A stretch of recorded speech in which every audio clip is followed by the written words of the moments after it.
It was a Thursday evening when my world first cracked open, though I didn't yet realize how deep the fracture ran. My name is Daniel Harris, 36 years old, husband for 11 years, father of none, and until that day I believed I had built a marriage founded on trust.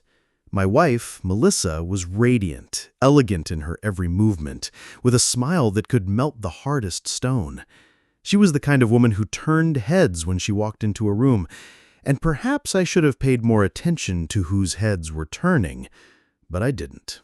I was too busy believing that loyalty was mutual, that when she left a house dressed beautifully on an ordinary weeknight, she was simply catching up with her girlfriends, unwinding from the stress of life.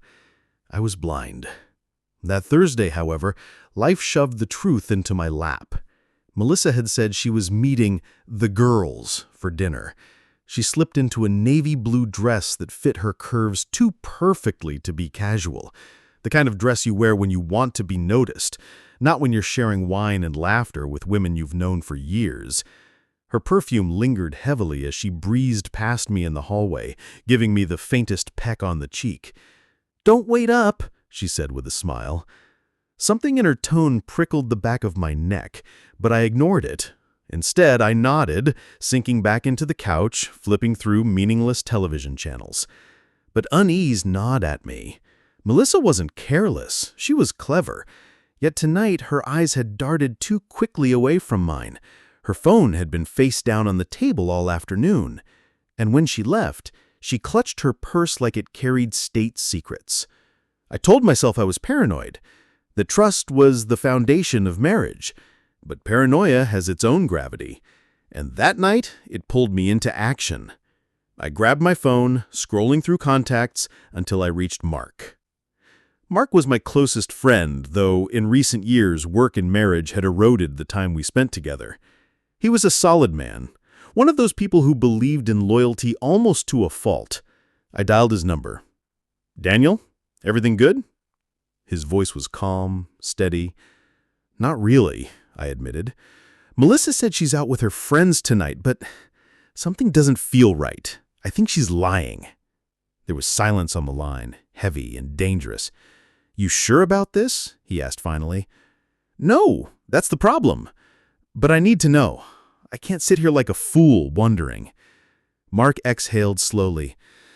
"All right, where'd you say she was going?" I replied, "The Rosewood, a fancy restaurant downtown, known for candlelit corners and overpriced wine. A place that whispered intimacy." "I'll meet you there," he said, without hesitation. By the time I arrived, my chest was pounding. I parked across the street, watching couples filter in and out. Mark's car pulled up moments later. "You ready for this?" he asked as he stepped out. "No," I said honestly, "but I have to be." We entered the Rosewood, the low hum of soft jazz floating through the air. The maître d' greeted us with polite disinterest. "Table for two?" he asked. "Yes," I replied quickly, scanning the room. And then my blood froze. There she was, Melissa, sitting in the corner, her navy dress glowing under the dim lights. And across from her, smiling, leaning in close, was our neighbor, David. David, the man who lived 2 houses down, married, friendly, the kind of neighbor who always waved when you drove by, the man I'd invited over for barbecues, the man who had borrowed my ladder. And there he was, sipping wine with my wife, his hand brushing hers across the table. My stomach lurched, rage boiling beneath my skin. But before I could march over, Mark gripped my arm. "Not yet," he whispered. "Don't make a scene. Think this through." I sank into the chair as the maître d' led us to a table, 2 rows away, close enough to see everything, far enough to stay hidden. My heart was a hammer in my chest. "Play it cool," Mark murmured. "Watch, listen, collect everything. Then you'll know exactly what you're dealing with." I nodded, though my inside screamed. Melissa laughed at something David said, a laugh that used to belong to me. She touched her necklace, a nervous habit she had when flirting. David leaned closer, his voice low, but I caught fragments. Should have done this sooner. Can't believe he hasn't noticed. Each word was a knife. I clenched my fists under the table. Mark kept a steady gaze on me, grounding me. "Don't blow it," he warned. "You want revenge, not a tantrum. Revenge takes patience." Dinner stretched on like an eternity. Every smile Melissa gave him, every casual touch was a dagger. I wanted to leap across the room, drag David by the collar, and shatter the illusion they had built. But Mark was right. Exploding here would give them victory. Real revenge needed planning. It needed to cut deeper than confrontation. As dessert arrived at their table, an idea began to form. If Melissa wanted to humiliate me behind closed doors, perhaps I could humiliate her in the very same restaurant. I leaned across to Mark, whispering urgently, "Do you trust me?" "Always. I'm going to book this table again, tomorrow night, but I'm not coming alone. I'm bringing someone with me, your wife, Anna." Mark blinked. "What? Why Anna?" "Because Melissa needs to see what it feels like. She needs to sit where I'm sitting now, watching me with someone else. She needs the mirror." Mark studied me carefully. "Anna's loyal, Daniel. She'd never—" "I'm not asking her to cheat. I'm asking her to help me expose Melissa. If Melissa wants to sneak around with David, fine, let her do it. But tomorrow night, she'll choke on her own hypocrisy." Mark exhaled, shaking his head. "You're playing with fire, but maybe that's what you need." He agreed to speak with Anna, who was fiercely loyal to both him and me. If anyone would understand the strategy, it was her. And so the plan began. When Melissa came home that night, it was late. She slipped into bed quietly, thinking I was asleep. But my eyes were wide open in the darkness. Every whisper of perfume, every shift of the mattress was betrayal seeping into my veins. The next day, I went about my routine as though nothing was wrong. Coffee, shower, emails. Melissa floated around the house, humming as if life were perfect. She kissed me goodbye with lips that had been inches from David's the night before. By evening, the trap was set. Anna agreed to join me. She understood instantly when Mark explained. Her eyes had hardened, her jaw clenched. If Melissa really is doing this, then she deserves every ounce of humiliation coming her way. We dressed sharply. I chose my best suit, polished shoes, the cologne Melissa had once said drove her wild. Anna wore a deep crimson dress that commanded attention. She was stunning, confident, the perfect partner for this charade.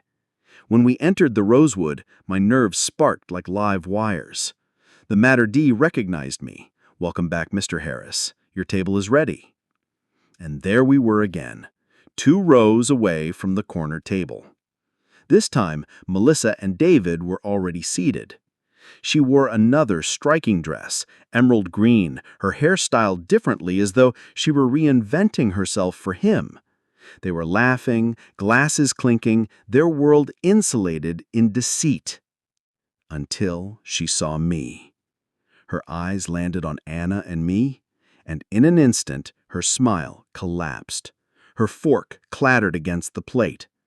"Good evening," I said smoothly, my voice carrying just enough to reach their table. I pulled Anna's chair out for her like a gentleman, letting Melissa watch every deliberate movement. David shifted uncomfortably, glancing between us. Melissa's face burned red, her lips parting, but no words coming. Melissa froze, staring at me as though the ground beneath her had shifted. For a long moment, the restaurant around us seemed to fade, the clinking of glasses, the hushed laughter of other couples, all drowned out by the silent war igniting between her eyes and mine. Anna played her role flawlessly. She leaned closer, her perfume brushing against me, her laughter chiming lightly as though we were on the most delightful date. She touched my arm at the right moments, smiled with just the right brightness, and every gesture landed like a slap across Melissa's face. I didn't have to raise my voice. I didn't have to cause a scene. Every subtle glance, every shared smile between Anna and me was louder than a shout. Melissa tried to compose herself. She lifted her glass, her hand trembling slightly, and forced a brittle smile at David. But her eyes kept darting back to me, betraying her unraveling calm. David, poor fool, shifted in his seat. He cleared his throat and muttered something about the wine, but Melissa wasn't listening.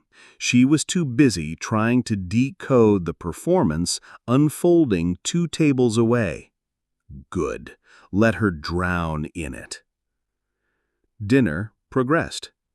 I cut into my steak with deliberate ease, laughing at Anna's stories. She was telling me about her office mishaps, exaggerating just enough to make me chuckle, and I let my laughter ring a little too loudly, timed perfectly when Melissa lifted her fork.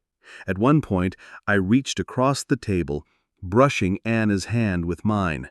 The gesture was innocent, but Melissa's face twisted as if I had stabbed her heart in plain sight. She whispered something to David, but his expression faltered. He looked at me, then back at her, confusion growing. He wasn't used to being the secret anymore. He was used to being the thrill. But now he looked like a fool, 2 tables away from the husband of the woman he was sneaking around with, a husband who seemed to be on a date of his own. David shifted in his chair, his confidence draining. He was exposed, even if nobody else in the restaurant knew it. Melissa's mask cracked further when Anna excused herself to the restroom. The moment Anna was gone, Melissa stood up abruptly. Her chair scraped loudly against the hardwood floor, turning heads. She stormed to my table, leaning down close, her whisper a hiss. "What the hell is this, Daniel?" I looked up at her, calm as ever. "Dinner," I replied coolly. "What's yours?" Her face contorted. "Don't play games with me." "Funny. That's exactly what I was going to say to you." She froze, her lips parting, but no sound came. The fury in her eyes was matched only by the panic simmering beneath. She glanced around, realizing others were beginning to notice her outburst, then leaned closer. "You don't understand what you're doing," she whispered harshly. "Oh, I do. I'm showing you exactly what you've shown me. Only difference, I'm not sneaking." Melissa's nostrils flared. "Careful," I warned, my tone low but razor sharp. Her eyes narrowed, but before she could speak again, Anna returned. She slid gracefully into her chair, oblivious, or at least pretending to be, to the storm brewing. She gave Melissa a polite, almost mocking smile. "Everything all right?" Melissa's composure shattered.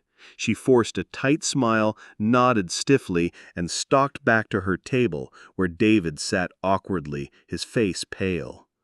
I leaned back in my chair, savoring the silence that followed. Revenge wasn't about screaming. It was about control, and in that moment, I held all of it.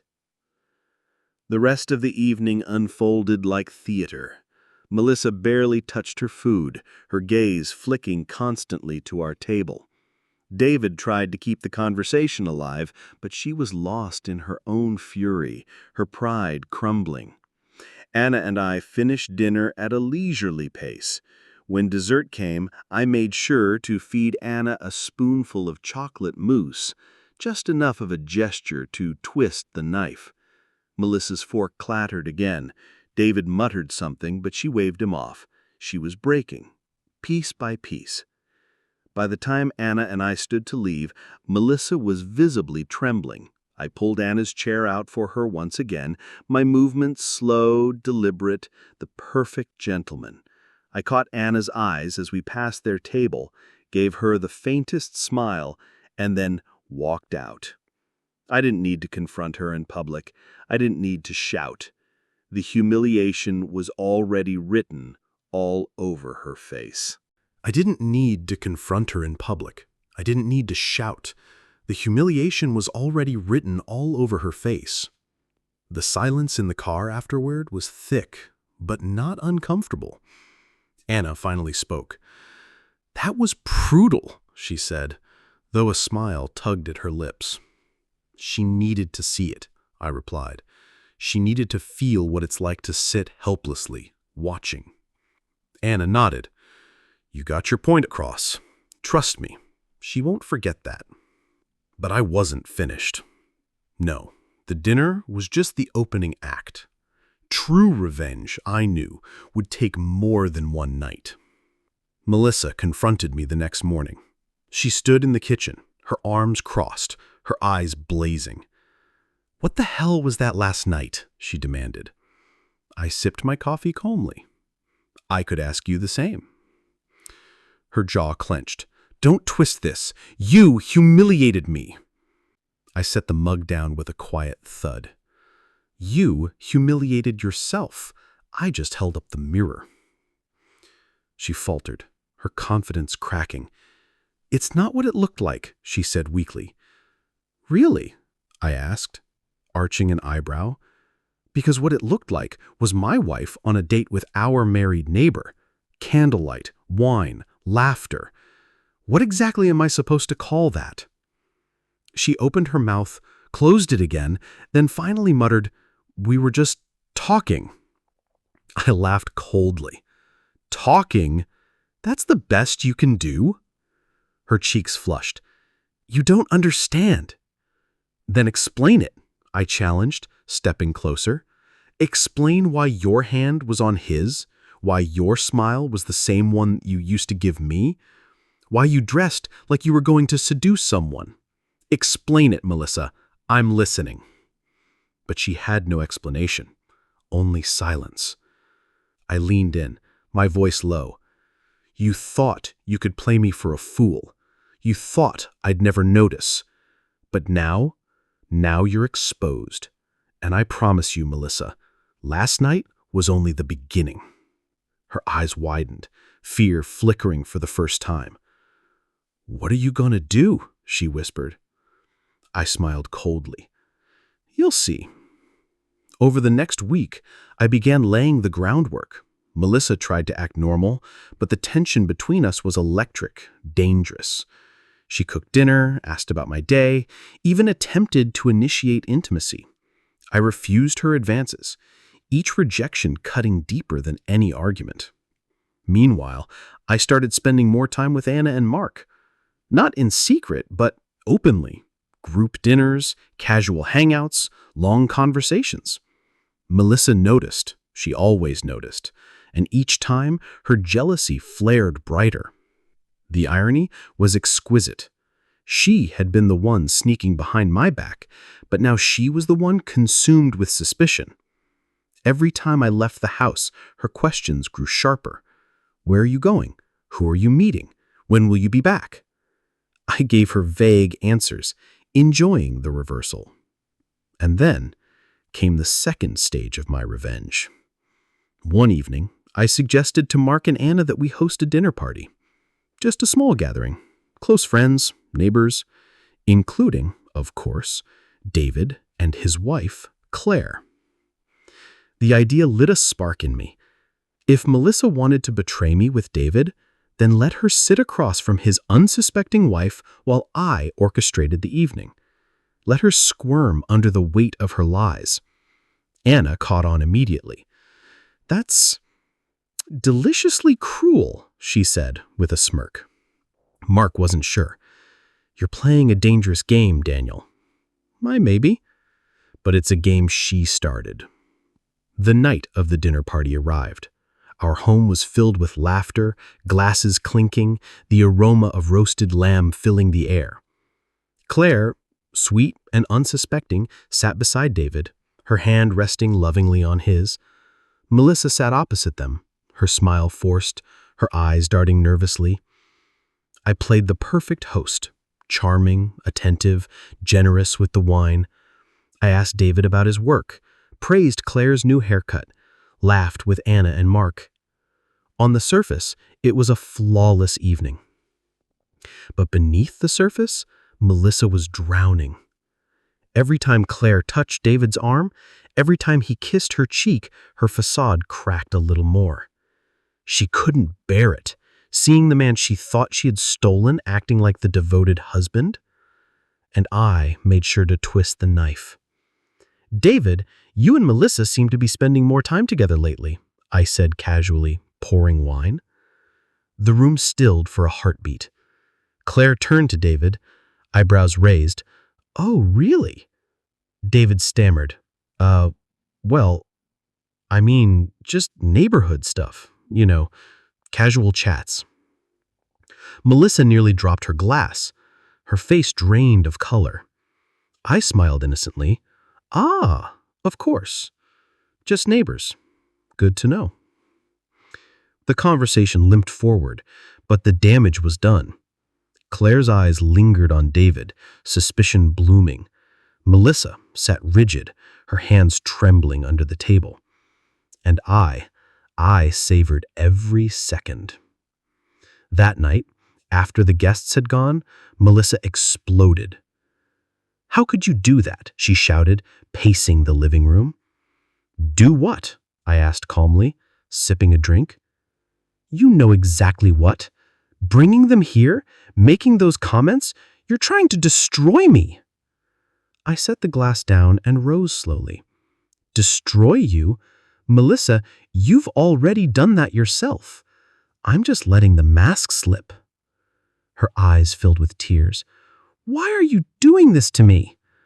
"Because you betrayed me," I said coldly. "You chose him. You humiliated me. Now I'm giving it back to you, piece by piece." She collapsed on the couch, burying her face in her hands. For the first time, I saw genuine fear in her, genuine shame. And it was only the beginning. Melissa sat on the couch, her head in her hands, shoulders trembling. For a long while, neither of us spoke. The silence was heavier than any argument. Finally, she lifted her face, red-eyed, furious, desperate.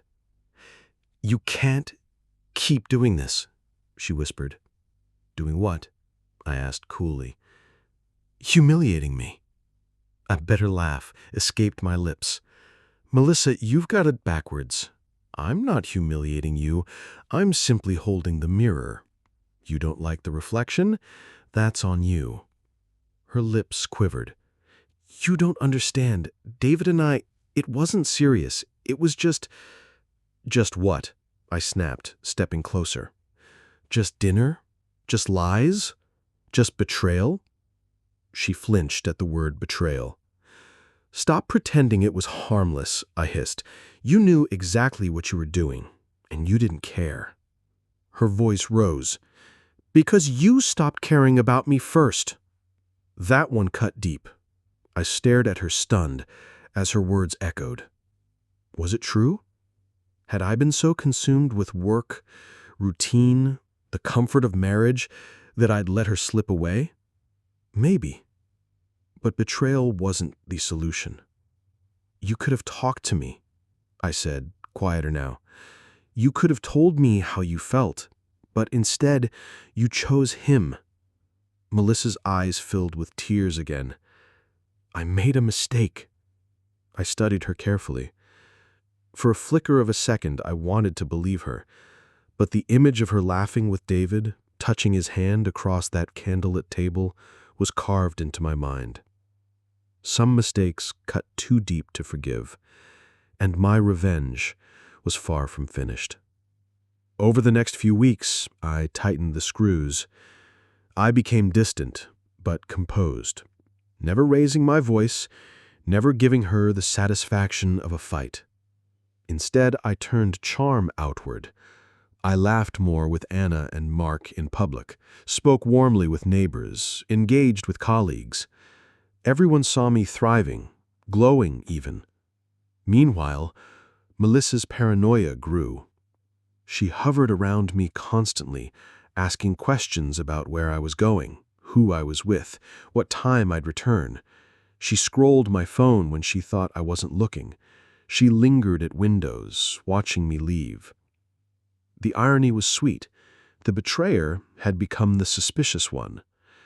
But the true blow was still to come. One afternoon, I met with Anna privately. Not for an affair, never that, but for strategy. We sat in a quiet cafe, her eyes sharp as I laid out my plan. "I want to expose them," I said firmly. Anna frowned.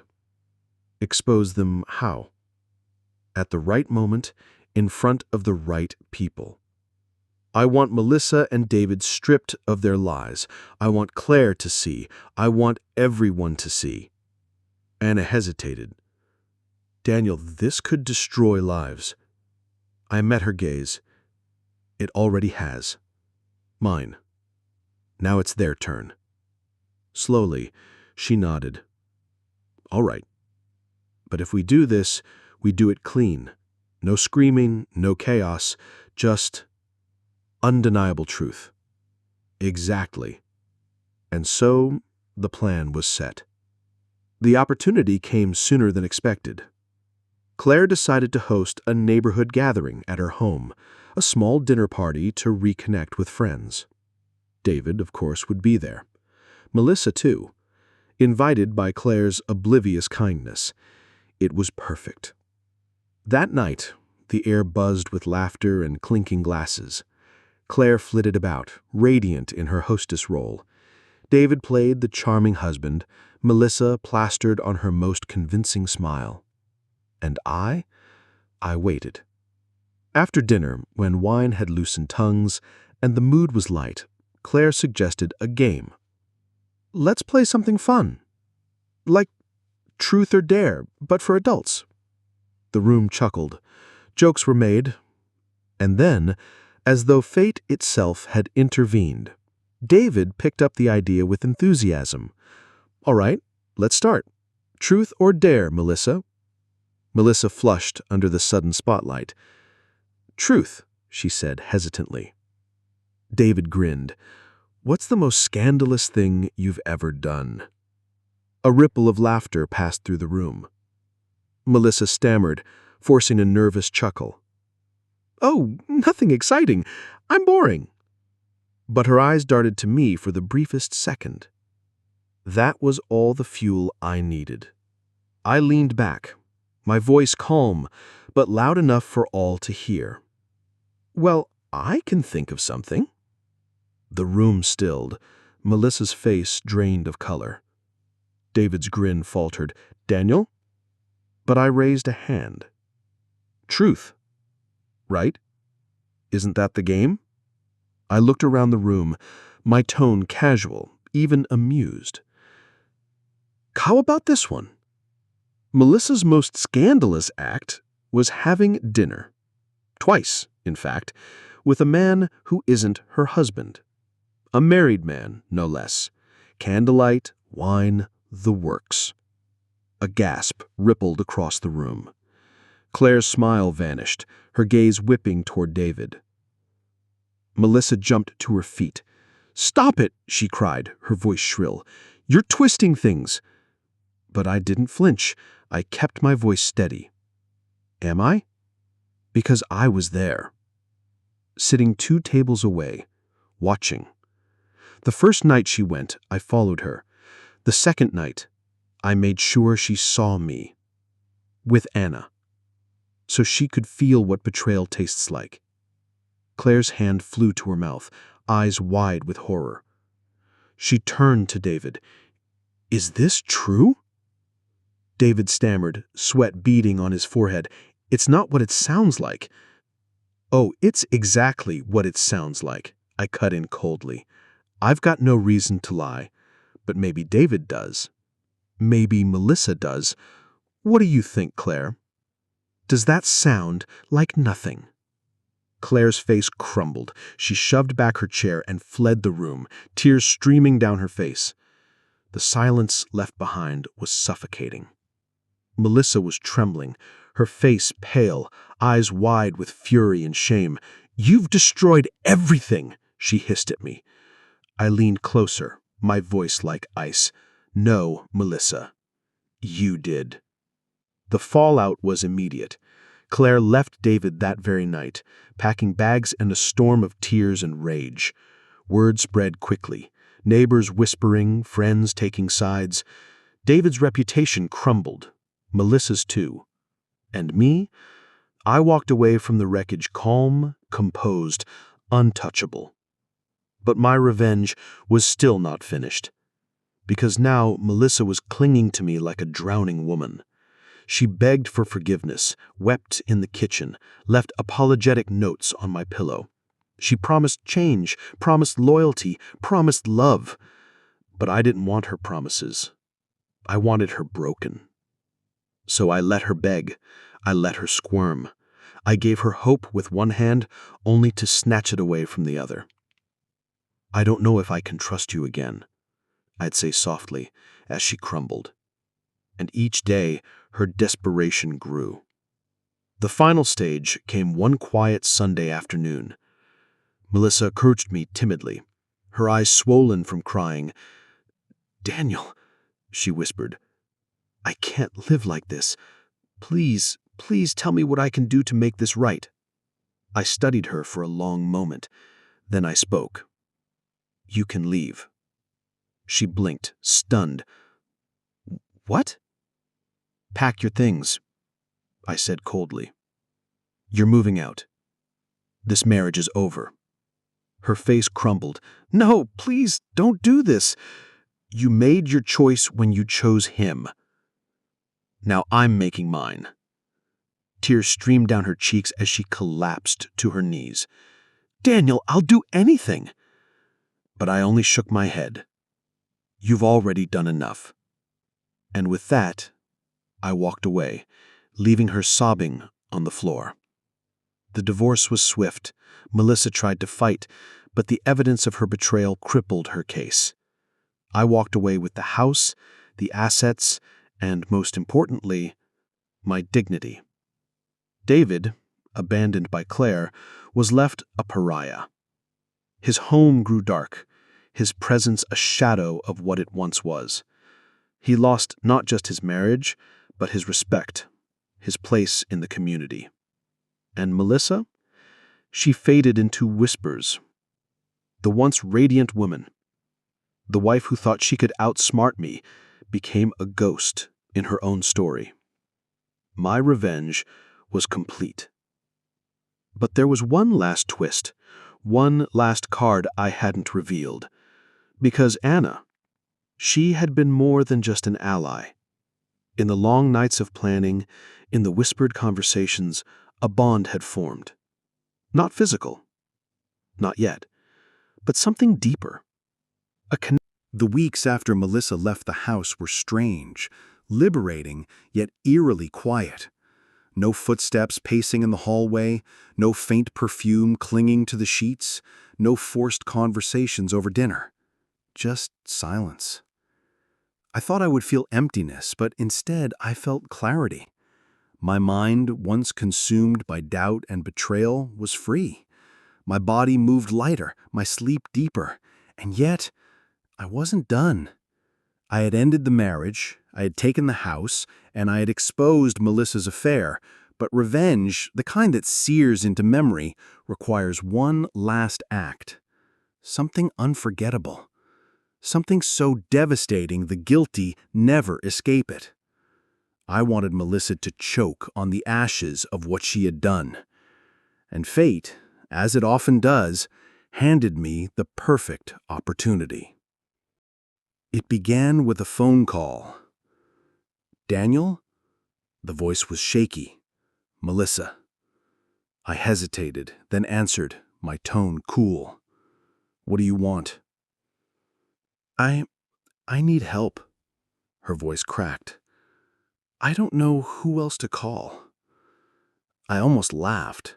After everything, she was still reaching for me. But curiosity edged out cruelty. "Help with what?" She sniffled. "David's gone. Claire won't talk to me. My friends, they don't answer my calls anymore. Everyone knows, Daniel. Everyone. Her desperation was a bitter kind of music. You made your bed, I said flatly. I know, she sobbed. But I'm lost. Please, just meet me. One last time. I considered it. Meeting her would give her hope, and hope is a delicious weapon when you plan to crush it. Fine, I said at last. Tomorrow night, 8 o'clock. The Rosewood. The next evening, I arrived early. I wasn't alone. Anna was with me. Not as a decoy this time, but as my partner. Our bond had grown stronger in the weeks since Melissa's departure. She was my anchor, sharp and loyal, and she understood the plan without me spelling it out. We sat at the same table where I had first witnessed Melissa's betrayal. The symbolism was perfect. At 8:15, Melissa walked in. She looked nothing like the radiant woman I once knew. Her hair was unkempt, her makeup uneven, her dress wrinkled. She scanned the room, her eyes landing on me, then widening when she saw Anna at my side. Her lips parted. Daniel. I raised a hand casually. Melissa, sit. She hesitated, then slid into the chair opposite us, her eyes darting nervously. I thought it would just be us, she whispered. Why? I asked calmly. You've always preferred company. She flinched. Anna remained silent, her gaze steady, her presence sharp as a blade. Melissa wrung her hands. Daniel, I've lost everything. I know I messed up. I know I don't deserve forgiveness, but please, can't we just start over? I leaned back, studying her. Start over? Yes. Her eyes filled with tears. We had 11 years together. Doesn't that mean anything? I was stupid. I was selfish. But I still love you. Her words might have swayed me, but now they were hollow. I leaned forward, my voice calm but cutting. Melissa, the problem isn't that you made a mistake. The problem is that you destroyed the foundation of trust. Once that's gone, there's no starting over. Only ending. She shook her head violently. No, you don't mean that. I do, I said coldly. And tonight, you're going to understand exactly how little you mean to me now. Her breath hitched. What do you mean? Anna finally spoke, her voice clear and sharp. She means this dinner isn't about reconciliation. It's about closure. Melissa's eyes darted between us, confusion giving way to horror. Closure? You brought me here to humiliate me again? Not again, I corrected, for the last time. The waiter arrived, placing wine on the table. Melissa barely touched hers, but I, however, raised my glass. To endings, I said smoothly. Melissa's lip trembled. Please, Daniel, don't do this in public. I smiled coldly. Why not? You had no problem humiliating me in public. Her face crumpled. That was different. Exactly. This time, I'm the one in control. Anna leaned forward, her eyes locked on Melissa's. You thought you were untouchable. You thought you could betray him and walk away clean. But you forgot. Truth always surfaces. And now, everyone knows who you are. Melissa's eyes brimmed with tears. Stop, she whispered. But I wasn't finished. You see, Melissa, I said, my tone soft but venomous, this dinner isn't just for us. It's for them, too. I gestured subtly toward the far side of the restaurant. Melissa turned and froze. At a large table sat several of our old friends. Couples we had once dined with, laughed with, shared memories with. Claire was there too, her expression icy. Mark sat beside her, his face unreadable. They were all watching. Melissa gasped, her face draining of color. "No!" "Yes," I said calmly. "I invited them. Tonight, everyone gets to hear the truth." Her voice cracked. "Daniel, please!" But I was already standing. I raised my glass, projecting my voice just enough to carry. "Ladies and gentlemen, I'd like to make a toast. To honesty, to loyalty, and to what happens when both are thrown away." Eyes turned toward me. Melissa shrank in her seat, her face a mask of terror. "Some of you may not know," I continued, my voice steady, "but my wife, my ex-wife, I should say, decided marriage wasn't enough for her. She thought dinner with our married neighbor would be harmless. Twice, in fact. But what's harmless to one person can be betrayal to another. And tonight, she sits here exposed." Gasps rippled through the room. Whispers spread like wildfire. Claire's eyes burned into David, who sat pale and sweating. Melissa's tears spilled freely now. "Daniel, stop!" she begged, her voice breaking, but I didn't stop. "You see, Melissa," I said coldly. "Melissa thought she could destroy me in secret. But secrets rot in the dark, and when the light comes, they burn. Tonight, she burns." The room was silent, the weight of my words crushing. Melissa buried her face in her hands, sobbing uncontrollably. And I felt nothing but cold satisfaction. Afterward, as Anna and I left the restaurant, Melissa remained behind, alone, humiliated, her reputation in ruins. Outside, the night air was cool, refreshing. Anna slipped her arm through mine. "That was brutal," she said softly. "It was necessary," I replied. She studied me for a moment. "Do you feel better?" I paused, considering. Then I nodded. "Yes, because now she knows. She'll never escape the memory of tonight. Every time she walks into a room, she'll wonder who knows, who whispers, who laughs. That's the kind of punishment that lasts forever." Anna smiled faintly. "Then it's done." In the months that followed, life shifted. Melissa vanished from the neighborhood, moving away in shame. David's marriage was beyond repair. Claire filed for divorce, and he lived in quiet disgrace. I rebuilt my life piece by piece.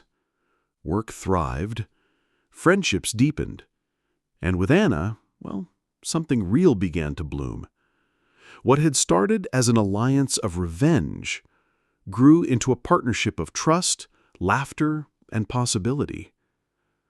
For the first time in years, I felt alive again, not trapped in betrayal, not chained by bitterness, free. Melissa had gambled with everything and lost. And I hadn't just won. I had risen. Epilogue. Months later, I received a letter.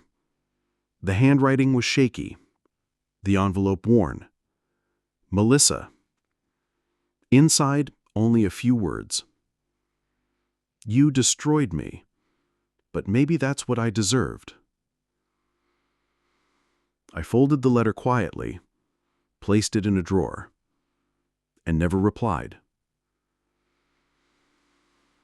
Because some stories don't need an answer.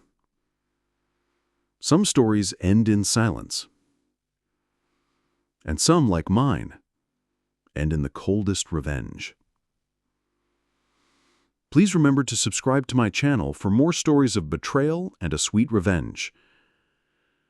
Have you ever been in a similar situation? Let me know in the comments section.